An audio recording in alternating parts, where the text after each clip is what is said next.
For my second formative assessment, I would have partners use color-coded cards to hold up or to put on their desk to let me know how they are feeling about the question. If they feel like they understand, or if they're unsure about themselves, they can let me know through the color-coded card.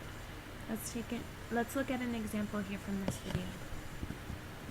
Third group of students gave Jim instant feedback by using color-coded disc. Green means that they totally understand it, and so they are in a position where they feel like they can teach it to somebody. Yellow is indicating that they got it, but they want someone to make sure that they're doing it right. And then red is, can you come on over and help me because I'm not getting this at all. So the question I would ask them for this particular objective would be, do they understand the difference between perimeter and area? And if I ask them to explain those two, would they be able to explain them?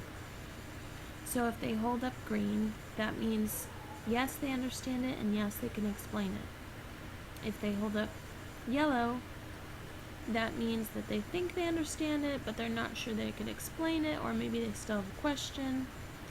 And if they hold up red, or they put red on their desk, then that means that they don't understand, they're confused, and they have lots of questions.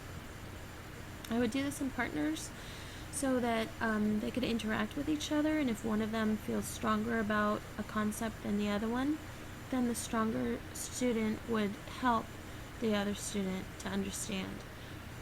And then they could agree on a color code that they both felt represented them.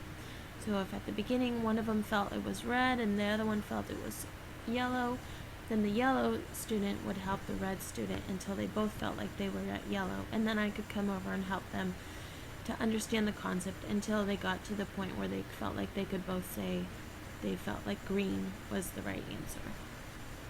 Or I could adjust the lesson as well, or reteach the lesson. Here's another example of formative assessment, and she's talking about being able to respond to the formative assessment, because if you don't respond, then it's useless. There's no point in doing formative assessment. I really like what she has to say, so I'm going to play this. Be able to use flexible grouping. Responding and adjusting to the formative assessment is key. So differentiating your instruction based off of your formative assessment allows my students with disabilities multiple opportunities or different ways to get at the content. If you're doing formative assessments but nothing is done with the formative assessments, they're pointless. So I think she makes a really good point here that if you're doing the formative assessments but then you don't do anything with those, then it's pointless, because the whole point of a formative assessment is to readjust so that the children can learn. And if the formative assessment shows that some are not understanding your objective, then I, as a teacher, need to change what I'm doing and differentiate so that these students can understand and can learn. Here's a great example of a formative assessment using colored cups, red, green discs, and traffic lights, and it helps the students to self-assess their learning, and it helps me as a teacher to pace a lesson according to what they need and how they're learning. So this would be similar to what I would do, except that I would have students in partners, and they would be able to put their red, yellow, or green card on the desk or hold it up to be able to say whether they understood the question or not between perimeter and area.